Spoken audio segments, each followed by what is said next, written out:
He called 911, gasping for breath. "My wife, she's been shot." The operator tried to calm him down, but something felt off.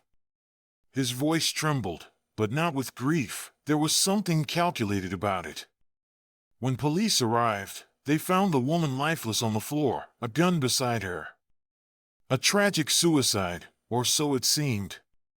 But one detective noticed something that changed everything, a tiny detail so small it was almost missed. What they uncovered would expose one of the most chilling cases of premeditated murder ever recorded. This is the story of the staircase murder, a case where deception, greed, and forensic brilliance unraveled a killer's perfect plan.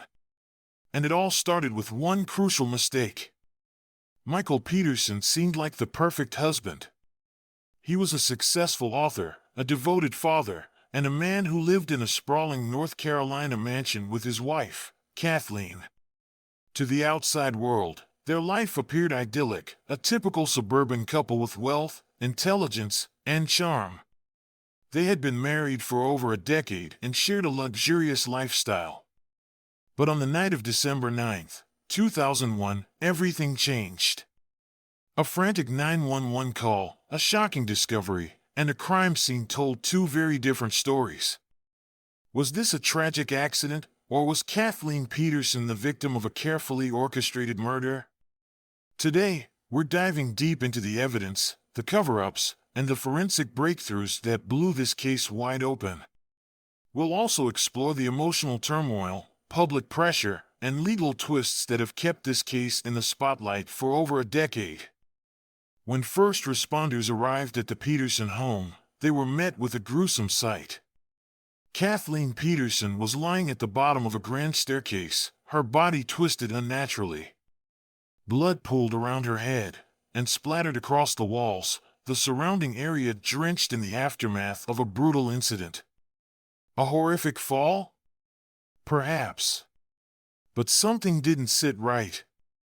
The amount of blood was excessive for a simple fall, raising immediate suspicions. Blood was splattered on the walls, suggesting that the force of the impact was far greater than what would typically be expected from a fall down the stairs. The blood pattern looked like the result of an attack rather than a fall. And then there was Michael's behavior. He was in distress, but not the way you'd expect from a grieving husband. His voice cracked, but there was something off about it. It felt rehearsed, even calculated. His answers were too quick, too polished, and his behavior didn't seem as shaken as one might expect from someone who had just found their wife lying lifeless at the bottom of the stairs. But here's where it gets even stranger. When investigators examined Kathleen's injuries, they found something chilling: no skull fractures. Despite the sheer amount of blood at the scene, her injuries didn't match the outcome of a simple fall. Her head showed deep, gruesome lacerations, but there were no signs of blunt force trauma that would have been consistent with falling downstairs. Instead, the wounds appeared to be consistent with blows from a blunt object. So if she didn't fall, what happened? Detectives immediately turned their attention to Michael Peterson. His story was simple. He and Kathleen had been drinking by the pool that night. She went inside to use the bathroom, and he stayed outside to enjoy a quiet evening. When he entered the house a short while later, he found her at the bottom of the stairs, bleeding. But when investigators began to dig deeper into his life, things began to unravel. First, there were the financial troubles. Kathleen had been the primary breadwinner in their household, and recent reports suggested they were struggling financially. Kathleen had discovered some alarming issues with their finances in the months leading up to her death, including debts and discrepancies in their accounts. Could this have led to a confrontation? Could financial stress have been the catalyst for violence? But it wasn't just money that was causing friction in the Peterson household. Michael had been hiding a series of secrets that would soon come to light. He had been having extramarital affairs, one of which involved relationships with men, something he had gone to great lengths to keep secret. Kathleen may have uncovered this part of his life just before her death. Was this the final straw that pushed Michael into a violent rage? Kathleen, a successful businesswoman herself, was devastated when she learned about Michael's infidelities. Her emotional distress, combined with the mounting financial pressure, could have created a perfect storm that led to an explosive argument between the couple. Could that have turned violent? And then there was Michael's history, a history that raised more than just eyebrows. As it turned out, Kathleen wasn't the first woman in Michael Peterson's life to die mysteriously at the bottom of a staircase. Back in 1985, Michael was living in Germany with his close friend, Elizabeth Ratliff. Elizabeth was a widow with 2 young daughters, and she had grown very close to Michael during their time together in Europe. One morning, she was found dead at the bottom of a staircase in her home. Her death was initially ruled an accident, a tragic fall down the stairs that resulted in a fatal head injury. But years later, when the authorities exhumed Elizabeth's body, they made a startling discovery. The injuries on her head were strikingly similar to those sustained by Kathleen Peterson. Both women had deep, lacerating wounds on their heads, but neither had skull fractures, a key difference between a fall and blunt force trauma. Could it be possible that the deaths of both women were connected? 2 women, both of whom had been in Michael's life and both found dead at the bottom of a staircase. Was it just a coincidence, or was there a pattern emerging? Investigators began to wonder if they were dealing with something much more sinister than a simple accident.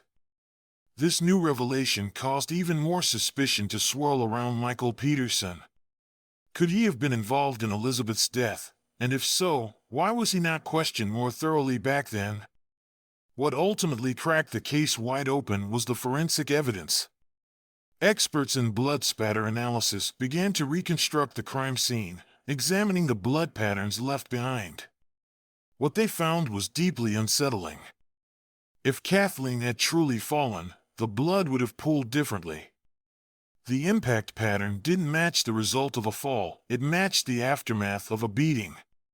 The direction of the blood spatter suggested that there had been multiple blows from a weapon, not just a single impact from a fall. But one detail stood out: there was no murder weapon at the scene. The investigators were baffled. Without a weapon, how could such a violent attack have occurred? Then, investigators made a shocking discovery. Inside the Peterson home, there was a fireplace blowpoke, a long, metal tool used for stoking fires. The blowpoke had gone missing from its usual place. When it was eventually found, it was suspiciously clean, almost too clean. The metal handle had been wiped down as if someone had gone to great lengths to erase any evidence of its use. The prosecution theorized that Michael Peterson had used the blowpoke to bludgeon Kathleen to death and then staged the scene to look like a tragic accident. But what about Michael's defense? Was he guilty, or was there another explanation? Enter one of the most bizarre theories ever introduced in a criminal case, the owl theory. According to some forensic experts, Kathleen's injuries could have been caused by an attack from a barred owl. Yes, an owl. The theory suggested that Kathleen had been attacked outside by an owl, causing her to run inside in a panic. When she reached the staircase, she slipped and fell, ultimately succumbing to her injuries. The evidence? Tiny microscopic owl feathers were found in her hair, and her wounds were similar to talon marks that could have been inflicted by an owl. It sounds completely outlandish, doesn't it? Could an owl have been responsible for Kathleen's tragic death? Some experts insisted it was a genuine possibility, but others were quick to dismiss it as absurd. The theory sparked heated debates among both the public and the legal community, but was it enough to overshadow the missing weapon, the financial motives, and Michael's strange behavior? As absurd as it may sound, the owl theory gained some traction among a certain group of people, and some felt it was a more plausible explanation than a carefully orchestrated murder by Michael Peterson. However, this theory was soon eclipsed by the mounting evidence pointing toward Michael's involvement in his wife's death. After a high-profile trial that captivated the nation, Michael Peterson was found guilty of first-degree murder. he was sentenced to life in prison without the possibility of parole. But even in the face of a guilty verdict, the case didn't end there. In 2017, the North Carolina Court of Appeals overturned Michael Peterson's conviction, citing issues with the forensic testimony that had been used during the trial. There had been significant errors in the expert witness testimony regarding the blood spatter analysis. As a result, Michael was granted a new trial. In a shocking turn of events, Michael entered an Alford plea in 2017, not admitting guilt but acknowledging that there was enough evidence to convict him. This legal maneuver allowed him to walk free, even though he maintained his innocence. The case had come to a close, but the debate surrounding Michael Peterson's guilt or innocence continues to this day. The emotional and legal fallout from the case left many unanswered questions. Was Michael Peterson guilty, or was the justice system influenced by the weight of public opinion? The mystery of what truly happened that fateful night remains unsolved, though the theories and evidence continue to fuel debate. So, what happened that night? Was Kathleen Peterson the victim of a cold, calculated murder, or was it a tragic accident, a horrifying fall fueled by the fear of an all attack? We may never fully know the truth. But one thing is certain, the case of Michael Peterson will forever be remembered as one of the most perplexing, debated, and chilling criminal stories in modern history. The twists and turns of this case left everyone questioning the true nature of justice. Let me know your thoughts in the comments.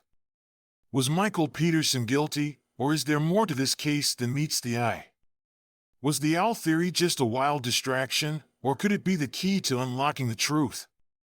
Don't forget to like, subscribe, and hit the notification bell for more deep dives into the world's most fascinating criminal cases. Until next time, stay curious.